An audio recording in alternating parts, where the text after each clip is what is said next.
sebelumnya perkenalkan saya Liz sebagai host dan kemudian rekan saya Widi yang akan menjadi narasumber pada acara hari ini. Baik, untuk selanjutnya adalah kita akan memasuki materi inti.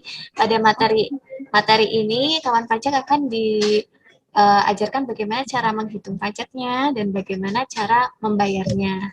Nah, silahkan rekan Widi.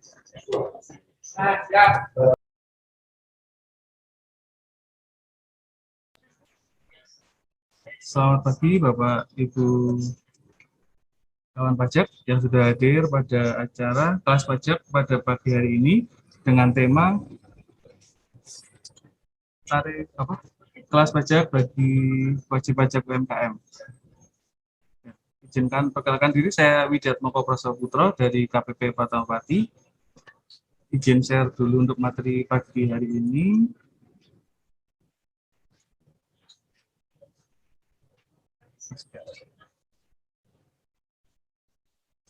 Ya, jadi materi pagi hari ini adalah edukasi perpajakan bagi wajib pajak UMKM. Bapak Ibu sekalian, terima kasih atas kontribusi Bapak Ibu bagi negeri melalui pembayaran pajak. Karena kita tahu pajak menyumbang 82% bagi penerimaan negara yang digunakan untuk APBN kita. Nah, kemanakah 1 juta uang pajak yang Bapak Ibu bayarkan? Itu diantaranya transfer ke daerah 344.000, pelayanan umum 196.500, kemudian ada keamanan, ekonomi, dan lain sebagainya. Lalu bagaimanakah cara menghitung PPh bagi UMKM sebelum 2013? Dulu awalnya untuk menghitung PPh bagi UMKM dengan cara penghasilan bruto dikalikan dengan norma lalu dikurangi PTKP dan dikalikan tarif progresif 30%. Lalu untuk yang badan itu ada tarifnya 25% dan untuk pasal 31E 12,5% atau 50% dari 25%. Nah, kemudian pada tahun 2013 diberlakukan PP 46 tahun 2013 bagi WP pribadi dan badan. Dari penghasilan bruto yang diperoleh atau omsetnya dikalikan dengan tarif pajak 1% dan itu bersifat final. Hingga akhirnya pada tahun 2018 terbitlah PP 23 tahun 2018 yang dimana tarif pajak sekarang 0,5% saja dari omset Bapak Ibu sekalian. Itu berlaku bagi WP orang pribadi dan wajib pajak badan. Kemudian kenapa kok diberikan pada UMKM? Bagaimana kita ketahui, UMKM adalah tulang punggung perekonomian negara Republik Indonesia. UMKM mendominasi perekonomian kita dengan jumlah unit usaha 98,8% dari total unit usaha, menampung tenaga kerja 96,99% dari total seluruh tenaga kerja kita, kemudian menyumbang 60,3% PDB Republik Indonesia. Kemudian dapat kita lihat pada grafik tersebut, khususnya usaha mikro dan kecil, ketika usaha besar ada pelambatan atau penurunan PDB, usaha mikro dan kecil itu relatif stabil. Dan semoga dengan seiring berjalannya waktu semakin meningkat ya, Bapak Ibu sekalian. Nah, selain itu, PPh UMKM itu menyumbang dan menunjukkan tren peningkatan positif dari periode 2013 hingga 2017. Nah, selain itu, jumlah pembayarannya juga meningkat dan jumlah pembayar atau jumlah wajib pajak yang melakukan pembayaran atas PPh final tersebut terus bertambah dari awalnya 2017 itu awalnya 25% dan 74%, kemudian meningkat terus hingga 86% pada tahun 2017 dengan pertumbuhan 45,9%. Nah, kemudian adalah sebaran pembayaran PPh UMKM pada tahun 2017, Jawa Tengah tercinta, ya, ini memberikan kontribusi sebanyak 510,9 miliar bagi penerimaan PPh UMKM pada tahun 2017 dari total seluruh penerimaan di Indonesia. Nah, kemudian untuk apa manfaat? Untuk apa, kenapa diberikan tarif pajak 0,5% bagi pajak UMKM? Pertama, mendorong peran serta masyarakat dalam kegiatan ekonomi formal. Kemudian untuk lebih memberikan keadilan, memberikan kemudahan dalam melaksanakan kewajiban perpajakan, memberikan kesempatan berkontribusi bagi negara, dan pengetahuan tentang manfaat pajak bagi masyarakat meningkat. Lalu, apa saja subjek pajak PP 23 tahun 2018 ini? Nah, untuk orang pribadi, itu jangka waktu 7 tahun, dan badan usaha yang berbentuk PT dengan jangka waktu 3 tahun, untuk CV firma koperasi, jangka waktunya 4 tahun. Itu dihitung sejak, kalau WP lama, itu sejak tahun WP berlaku, dan kalau WP baru, sejak tahun pajak WP terdaftar.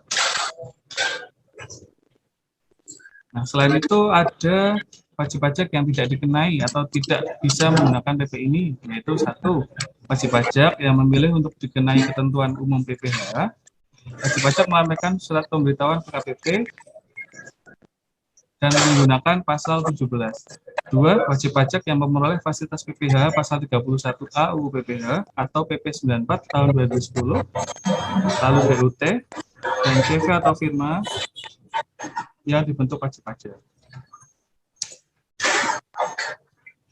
Kita masuk ke objek pajaknya nih. Nah, objek pajak yang dimaksud dalam PP 23 tahun 2018 ini adalah seluruh peredaran bruto atau omset yang diperoleh wajib pajak selama setahun, itu syaratnya tidak melebihi 4,8 miliar.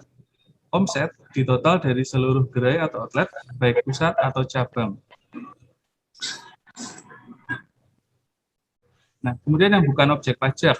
Satu, penghasilan dari jasa sehubungan dengan pekerjaan bebas. Misalnya nih, Bapak Ibu, seorang dokter atau pengacara itu tidak bisa menggunakan PP 23 tahun 2018 ini.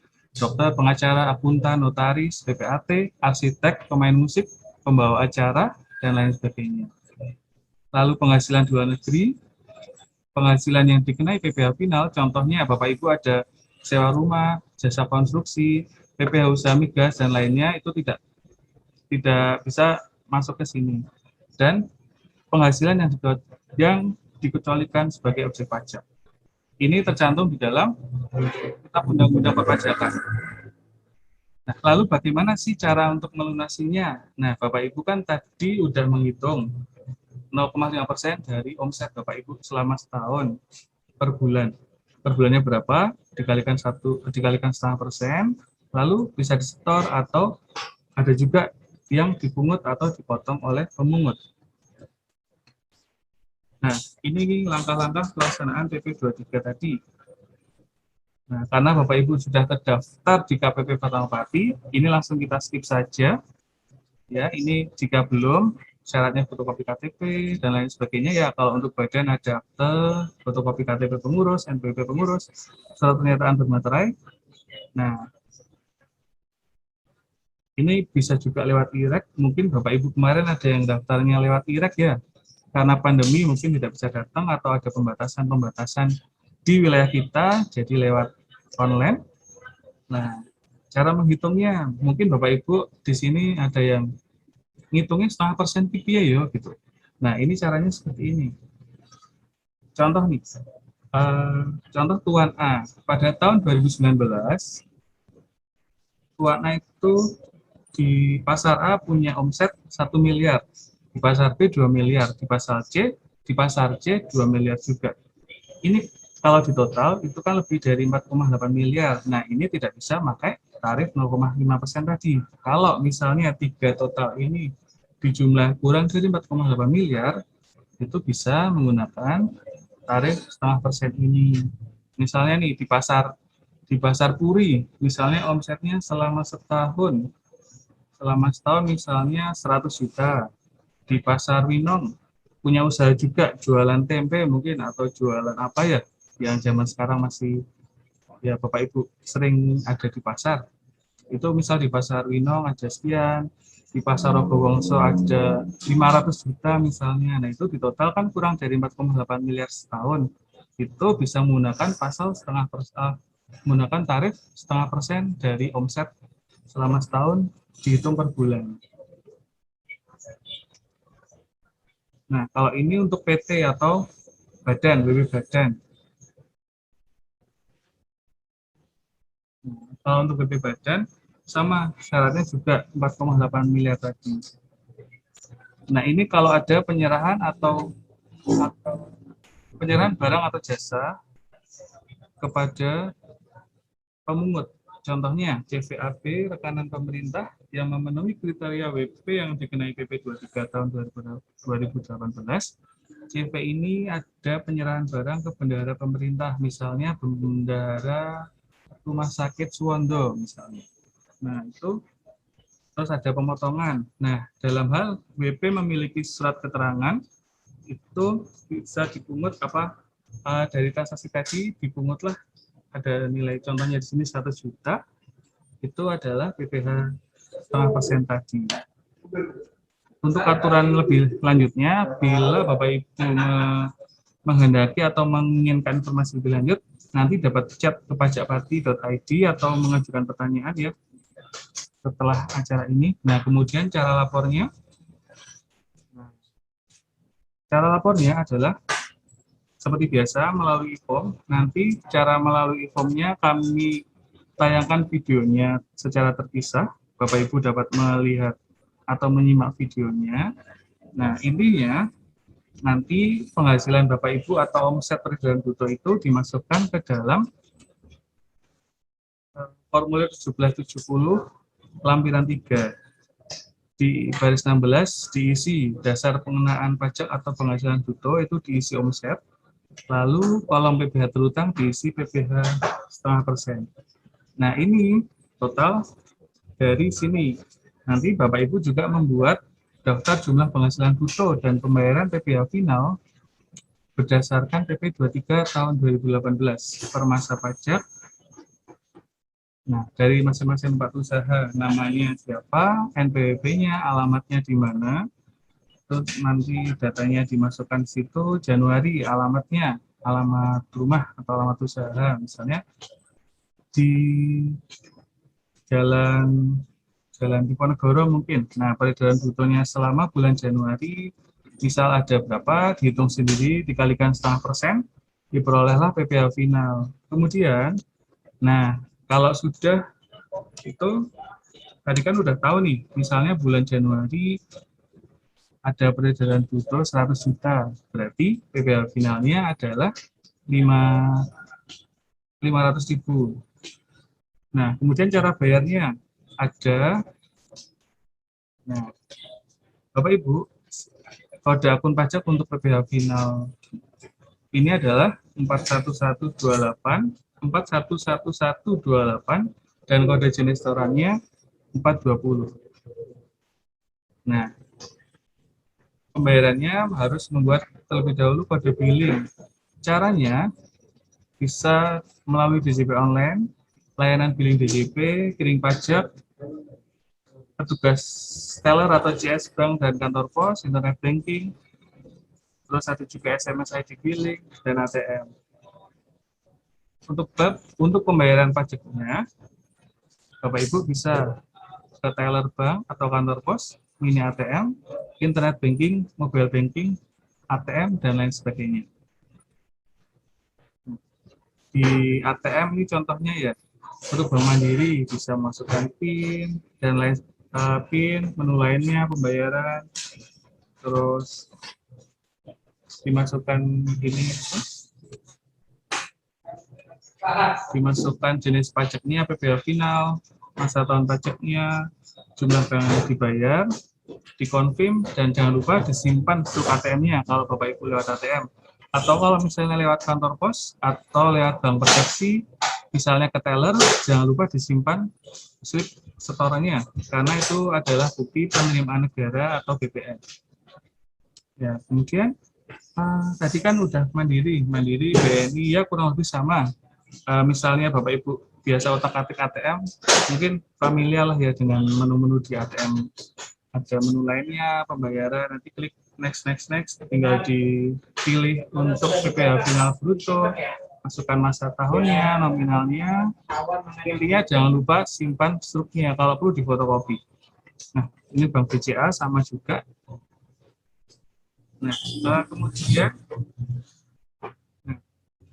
manfaatkan kesempatan baik ini, Bapak Ibu kan tadi awalnya zaman dulu itu kan agak rumit ya untuk menghitungnya. Nah, sekarang pemerintah memberikan fasilitas atau keringanan untuk menghitung pajak final PMKM ini hanya 0,5% dari omset per bulannya. Ayo Bapak Ibu jangan lupa kalau misalnya punya usaha, usahanya dihitung omsetnya setahun berapa, terus per bulannya berapa, membuat form yang tadi mengisi per bulannya berapa, dikalikan 0,5%, ketemulah PPh final 4 ayat 2-nya, dan Bapak Ibu setorkan, karena uang pajak yang Bapak Ibu bayarkan, meskipun mungkin sedikit atau banyak, itu sama saja untuk membangun negeri kita, untuk Indonesia yang lebih baik. Apalagi seperti kondisi sekarang ini kan masih menghadapi pandemi ya. Nah, kita saling bersama-sama untuk membangun negeri ini, untuk dan juga Bapak Ibu bisa mengajak teman-teman UMKM lain untuk membangun negeri bersama-sama. Semoga kita dapat melalui pandemi ini, Bapak Ibu selalu sehat, diberi kesehatan, dan jangan lupa selalu mematuhi protokol kesehatan pemerintah 5M, dan ikut vaksinasi. Ya, terima kasih atas perhatian Bapak Ibu sekalian. Pajak kita untuk kita, 0,5%, sepenuh hati. Terima kasih. Wassalamualaikum warahmatullahi wabarakatuh. Waalaikumsalam warahmatullahi wabarakatuh. Terima kasih Saudara Widi atas materinya. Nah, bisa disimpulkan pada materi kali ini bahwa bagi kawan pajak UMKM ini dikenakan tarif 0,5% dari omset per bulan. Jadi kawan pajak bisa merekap omset per bulannya berapa, kemudian dikalikan 0,5%. Sedangkan untuk cara bayarnya yang pertama adalah buat kode billing terlebih dahulu. Setelah membuat kode billing, kemudian dibayarkan di kantor pos atau bank atau bisa melalui ATM. Nah, untuk selanjutnya ini saya akan memberikan tutorial bagaimana cara mendaftar DJP online. Nah, DJP online ini digunakan untuk yang pertama adalah membuat kode billing. Jadi kawan pajak bisa membuat kode billing dari DJP online dan lapor SPT tahunan. Nah, kawan pajak ini mempunyai kewajiban utama. Yang pertama adalah membayar pajak, yang kedua adalah lapor SPT tahunan orang pribadi. Sebentar.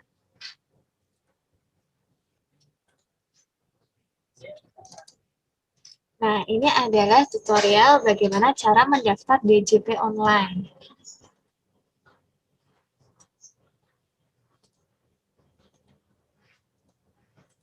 Yang pertama adalah kawan pajak bisa mengetik alamat djponline.pajak.go.id.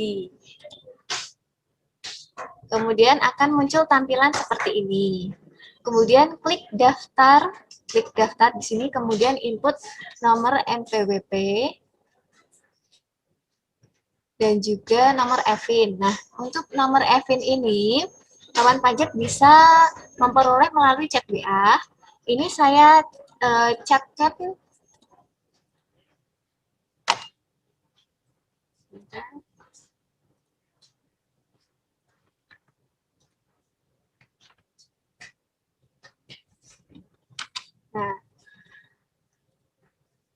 Nah, kawan pajak bisa melihat di chat room, itu adalah format untuk memperoleh nomor EVIN dan juga nomor WA yang dituju untuk memperoleh nomor EVIN.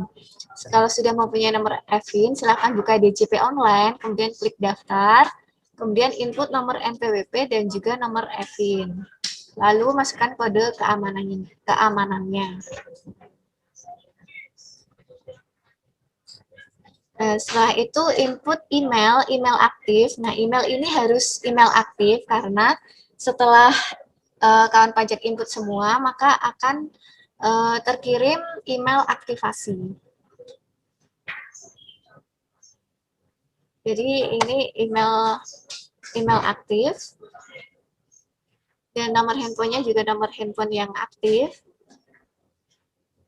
Nah, password di sini adalah password 6 huruf atau 6 angka. Saya sarankan yang mudah saja karena DJP online ini digunakan 1 tahun sekali, terutama untuk lapor SPT tahunan. Bisa di-input passwordnya. Setelah itu klik simpan, lalu cek email untuk melakukan aktivasi.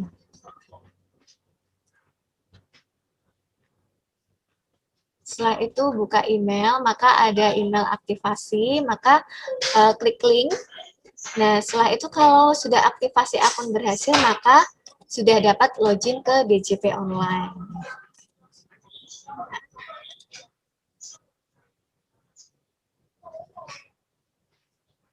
Nah,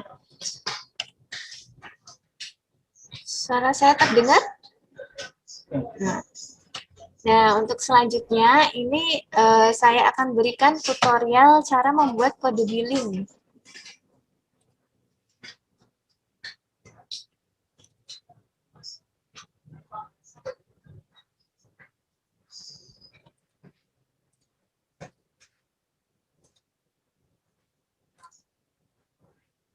Nah, kawan pajak tadi di materi sudah disampaikan bahwa untuk membayar pajak, jadi kan kawan pajak pertama menghitung pajaknya sendiri.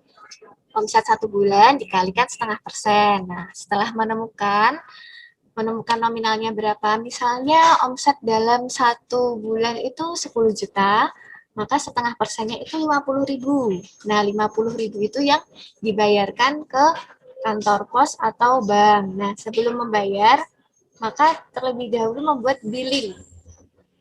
Nah, berikut adalah cara membuat kode billing.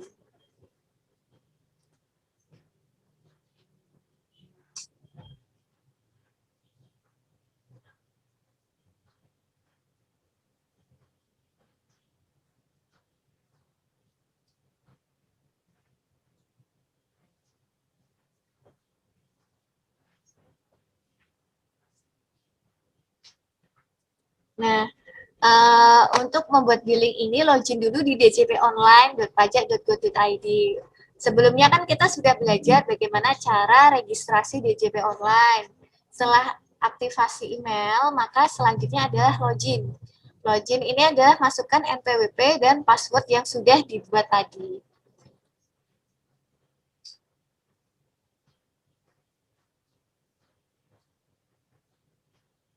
Nah, setelah login, maka muncul tampilan seperti ini.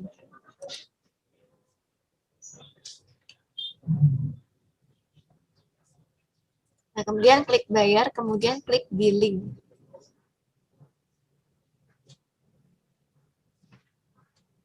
Nah, khusus untuk UMKM, maka jenis pajaknya seperti yang tadi disampaikan di materi adalah 411128 dan jenis setorannya 420.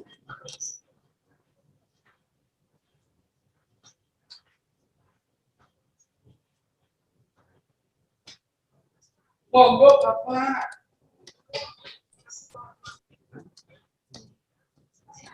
Nah, silakan jika ingin bertanya bisa di chat ya.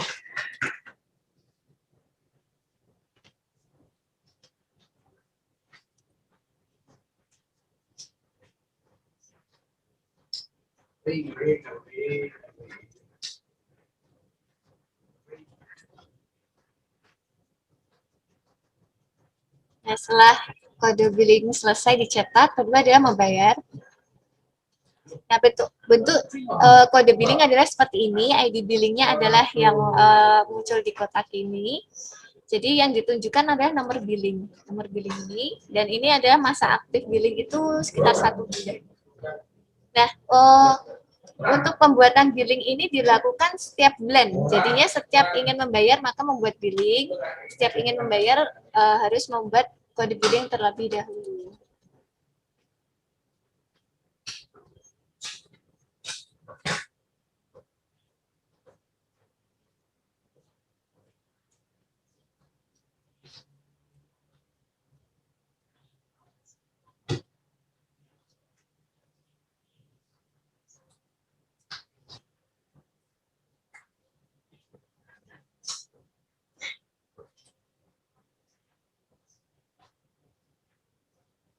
Nah, baik. Nah, itulah bagaimana cara membuat diri. Nah, bagi kawan pajak yang akan bertanya, silahkan di chat room jika ingin bertanya. Nah, tadi kita sudah belajar bagaimana cara menghitung pajaknya dan bagaimana cara membayar. Nah, selanjutnya adalah kita belajar bagaimana cara melaporkan pajak dari kawan pajak yang sudah membayar. Jadi intinya kewajiban utama adalah membayar pajak setiap bulan dan lapor SPT tahunan 1 tahun sekali. Jika kawan pajak terdaftar tahun 2021, maka tahun depan 2022 wajib lapor SPT tahunan orang pribadi sebelum bulan Maret. Karena jika terlambat untuk lapor SPT tahunan, maka akan ada dendanya senilai 100.000. Nah, selanjutnya kita akan belajar bagaimana cara lapor SPT tahunan dengan rekan saya, Widi. Silahkan rekan Widi.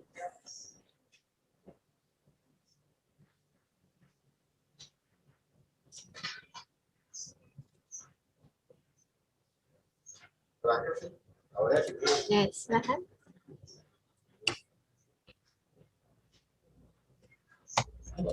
Ya baik, pertanyaannya kami tampung terlebih dahulu ya. Bagi kawan pajak yang ingin bertanya, dipersilahkan.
Nah, ini adalah tutorial pengisian e-form.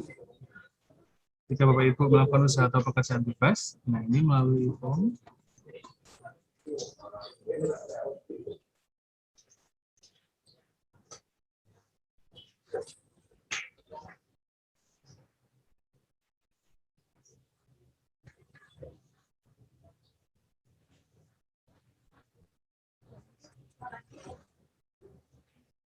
Yang pertama, buka www.pajak.go.id, tekan login, memasukkan NPWP, passwordnya, lalu kode captcha, klik login. Ke dashboard layanan ini, diklik lapor, lalu e-form. Nah, untuk membuka ini harus diinstal dulu aplikasi Viewer. Kalau belum terinstall, diklik download di sini, lalu diinstal seperti biasa. Nah, cara instalasinya dapat diunduh di poin 2 kalau perlu tutorial. Lalu klik buat SPT. Nah, ini dipilih apakah menjalankan usaha atau pekerjaan bebas. Tahun pajaknya dimasukkan. Pilih normal atau pembetulan jika pembetulan. Kalau normal itu jadi untuk lapor pertama kali pada tahun itu. Oke, lalu kirim permintaan. Nah, e-formnya otomatis terdownload di komputer Bapak Ibu, lalu dibuka. Nah, dipilih pembukuan kalau ada laporan keuangan, kalau ada, dan pilih pencatatan kalau tidak ada laporan keuangan. Nah, diisi daftar datanya, lalu kemudian apabila ada penambahan, diklik tambah, dipilih data hartanya, terus diklik atau dipilih tahun perolehannya tahun berapa, harga perolehannya berapa, apabila sudah atau apabila perlu keterangan bisa diisi keterangan, kalau tidak strip aja. Terus ini lalu disimpan. Nah, kemudian apabila Bapak Ibu ada kewajiban atau utang pada akhir tahun, diisi di sini kodenya berapa, dipilih di kolom tersebut, nama pemberi pinjamannya, alamat pemberi pinjaman, tahun peminjaman, dan jumlah peminjaman. Itu kalau ada, kalau tidak ada dilewati saja. Lalu adalah daftar susunan anggota keluarga sesuai dengan kondisi awal tahun pajak yang Bapak Ibu laporkan. Apabila sudah, lalu masuk ke lampiran 3, di penghasilan final dan atau yang bersifat final. Ini diisi sesuai dengan bukti potong apabila ada pemotongan, dan diisi di sini. Nah, diklik di PP 23, PP 46 atau 23 ini, atau PP final yang tadi sudah kami jelaskan sebelumnya, diklik tombol biru yang di atas, lalu Bapak Ibu memasukkan per bulannya, misalnya Januari ada berapa, alamatnya diisi, NPWP-nya diisi juga. Kalau sudah disimpan, masuk ke lembar utama yang di lampiran tadi. Otomatis sudah muncul ya nilai pajak yang ada atau yang telah dibayarkan. Nah, form ini tadi, ini sebenarnya memindahkan dari form yang tadi sudah ada di slide, yang per bulan tadi Bapak Ibu isi ada omset berapa, pembayarannya berapa. Nah, kalau sudah, apabila ada penghasilan yang tidak termasuk objek pajak bisa dimasukkan di sini, mungkin ada bantuan, hibah, sumbangan, warisan, dan lain sebagainya. Kalau tidak ada, dinolkan saja. Lalu penghasilan suami istri yang dikenakan pajak secara terpisah, ini apabila ada pisah harta. Lalu daftar pemotongan apabila ada, kalau tidak ada di skip saja. Next itu.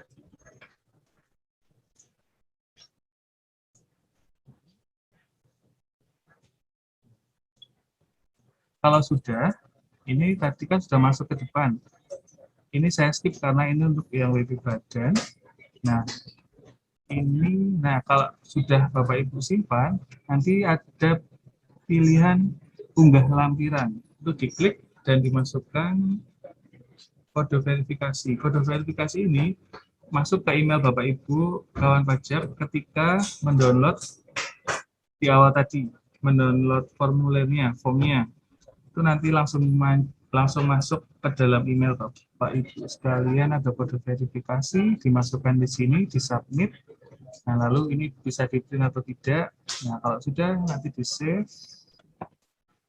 Setelah di-save, kode verifikasi ini sudah di-copy, disubmit. Nah,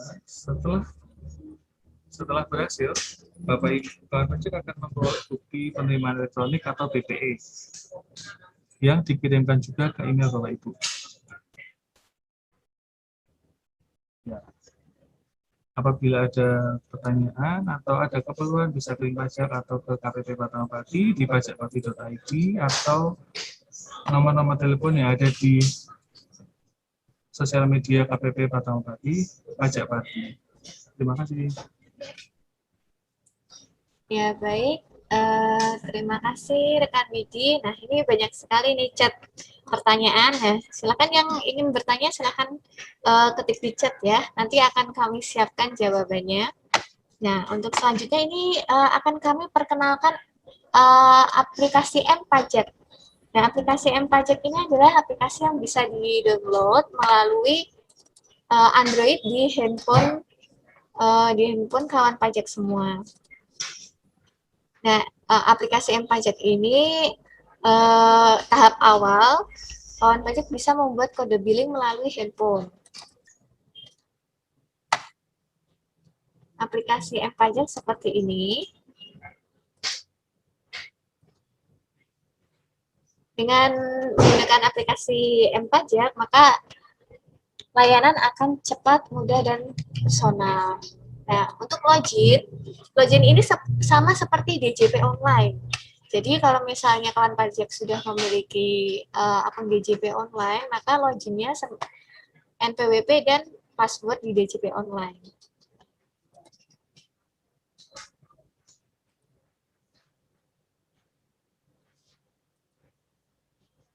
Nah, bentuknya seperti ini. NPWP dan kode ini adalah sama di DJP online. Tapi kalau memang belum memiliki DJP online, maka bisa aktivasi terlebih dahulu.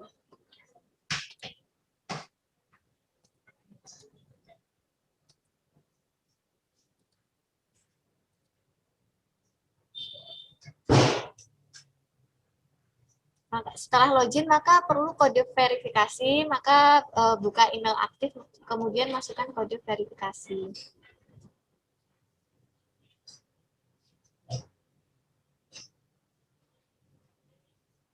Setelah itu input kode verifikasi yang dari email.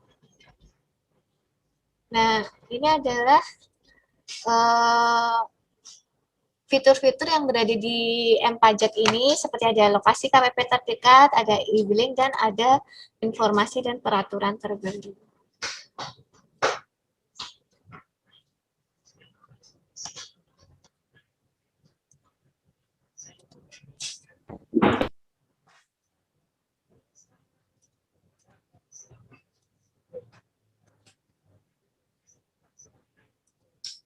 Nah, caranya adalah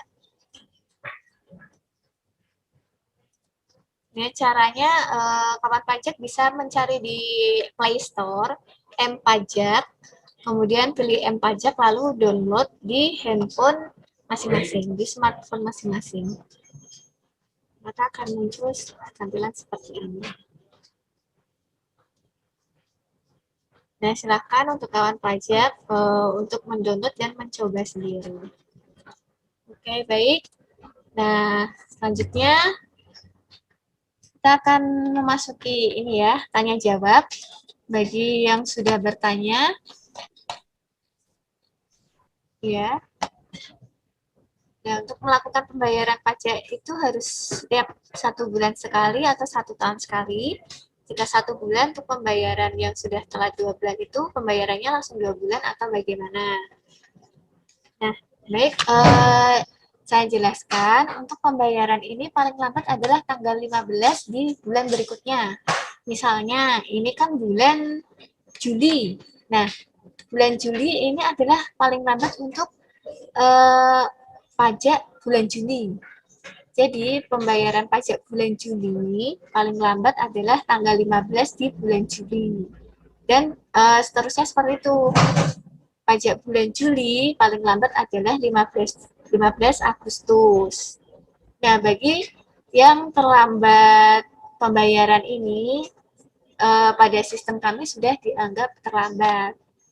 Nah, jika memang terlambat, maka pembayarannya tetap dilakukan per bulan.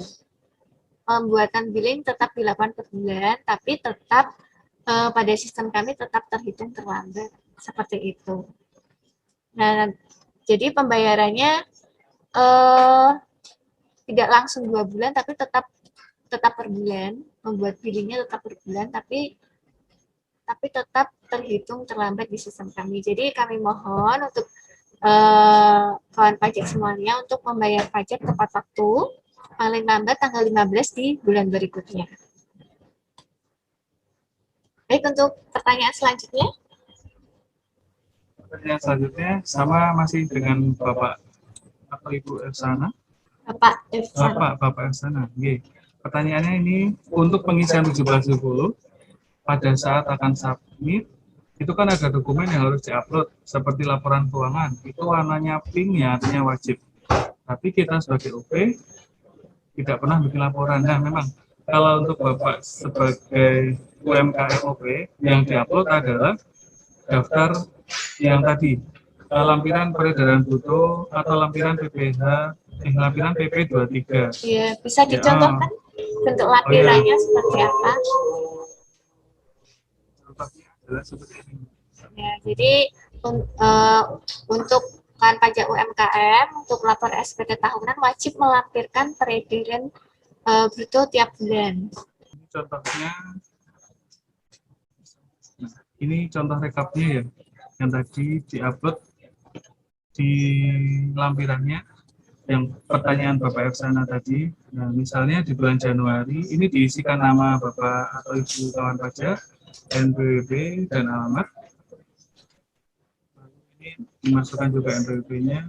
Misalnya ini Januari, alamat sudah diisi, misalnya ada peredaran putus 10, ada peredaran putus 10 juta. Nah, PPh final selama persen dibayarnya kan 25.000. Ya. Nah, dan seterusnya. Ini diupload.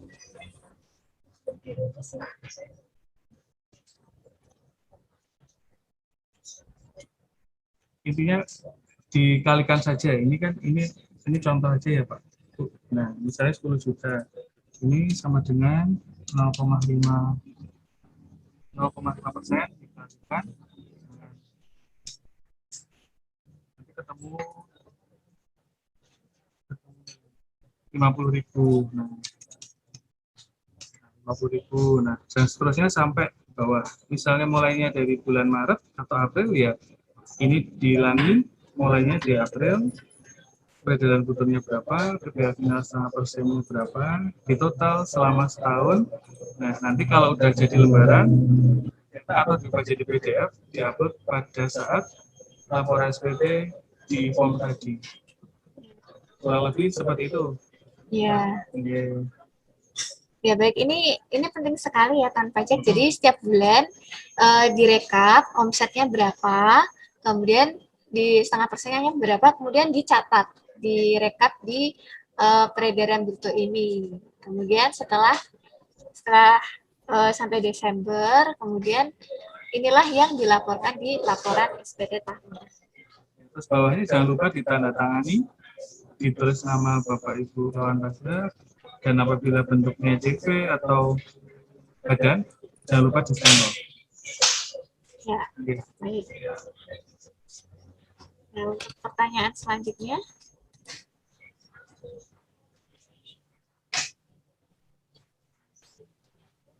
Pertanyaan selanjutnya datang dari Ibu Rustia. Saya punya NPWP pribadi, usaha saya berdasarkan pesanan. Bayar pajaknya gimana ya? Nah, untuk Bu Rustia, jadi usaha Ibu kan berdasarkan pesanan, namun dapat dihitung kan selama sebulan, misalnya total pesanannya berapa. Diakumulasikan, di total, sama seperti tadi, dimasukkan ke form, dimasukkan ke hitungan tadi, dikalikan setengah persen, itu adalah pajak yang dibayarkan oleh oleh Ibu Rustia. Ya, misalnya ini ya Bapak Ibu, misalnya bulan Juni kan pesanan bulan Juni itu kan bisa di total berapa pesanan bulan Juni. Kemudian di bulan Juli kan sudah bisa menghitung total pesanan di bulan Juni berapa. Nah, di bulan Juli itu dibayarkan untuk pajak bulan Juni sebelum tanggal 15. Seperti itu. Baik, untuk pertanyaan selanjutnya. Dari Saudara Rustiah lagi ya. Saya terdaftar 1 April 2021, bayar pajaknya mulai kapan? Nah, misalnya ini kan terdaftar 1 April. Maka kan 1 April ini berarti dihitung pajak bulan Aprilnya. Maka pada bulan Mei, awal Mei sebelum tanggal 15 sudah membayar pajaknya di bulan April. Jadi pada bulan Mei dibayarkan pajak untuk omset bulan April. Setengah persennya berapa? Dibayarkan sebelum tanggal 15 Mei. Nah, seperti itu. Ya, untuk pembayaran denda. Pertanyaan selanjutnya ini terkait pembayaran denda beda sesuai suku bunga yang berlaku. Ya, benar. Ini sesuai aturan dari Cipta Kerja, maka untuk pembayaran bunga ini dendanya beda-beda. Nah, untuk pembayaran dan denda ini, misalnya Bapak Ibu melakukan keterlambatan, maka ditunggu dulu surat dari KPP Pratama Pati. Jadi dari KPP Pratama Pati nanti sudah menghitungkan berapa yang perlu dibayar. Nah, nanti untuk nominalnya sesuai surat tersebut. Jadi kalau misalnya memang belum mendapatkan surat, jadi belum bisa dibayarkan pembayaran dendanya. Jadi tetap berjalan seperti biasa saja. Tapi kalau memang sudah mendapatkan surat dari KPP Pratama Pati, maka wajib dibayarkan sesuai nominal yang tertera di surat tersebut. Seperti itu. Nah, baik. Apakah ada pertanyaan lagi? Nah, kita sudah hampir menginjak. Baik, silahkan Saudara Rustia, atau mau live langsung apa yang perlu ditanyakan. Mumpung kita bisa bertemu ya, bisa konsultasi langsung. Silahkan jika akan ada yang perlu ditanyakan, silahkan. Ya, silahkan. Assalamualaikum, saya Ibu Rustia. Assalamualaikum warahmatullahi wabarakatuh. Ya. Itu yang dihitung itu penghasilan saya pribadi atau penghasilan usaha saya? Kalau usahanya apa, Ibu? Usahanya catering. Usahanya catering. Kemudian kalau penghasilan Ibu dari mana? Iya, dari situ aja, dari situ aja. Iya. Dari... Baik. Jadi intinya Ibu adalah usaha catering ya, Bu ya? Ya. Dengan Ibu Rustia, tadi Ibu kan menyampaikan usahanya adalah catering. Jadi seperti yang sudah Mbak Lis sampaikan tadi, misalnya pada bulan Mei usaha catering Ibu ada pesanan misalnya 10 atau 20 juta. Itu langsung Ibu kalikan saja dengan tarif 0,5% tadi, ketemu nilainya, langsung Ibu buat billingnya dan Ibu bayar. Itu kan tadi per bulan. Nah, untuk laporannya itu setahun sekali pada tahun berikutnya. Sebelum Maret misalnya 2021 ya sebelum Maret 2022. Tapi kalau untuk pembayarannya per bulan, misalnya bulan depan usaha cateringnya naik besar jadi 50 juta atau jadi 10 kali lipatnya, itu langsung saja di total dikalikan dengan 0,5%.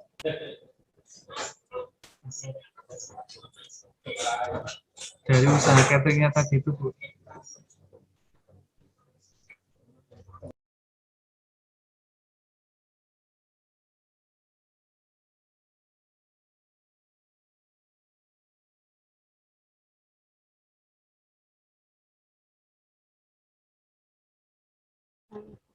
Nah, Ibu jika misalnya masih belum jelas, bisa chat WA ke undangan yang tadi, nomor yang diundang tadi, bisa chat WA melalui nomor tersebut.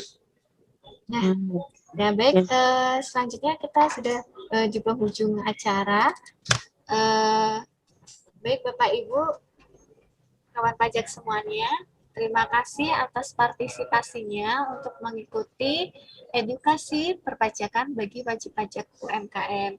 Semoga materi yang kami berikan dapat bermanfaat bagi kita semua. Dan saya ingatkan lagi untuk mematuhi protokol kesehatan untuk mencegah pandemi COVID ini berlanjut lagi. Baik, saya doakan agar kawan pajak sehat semua. Terima kasih. Wassalamualaikum warahmatullahi wabarakatuh.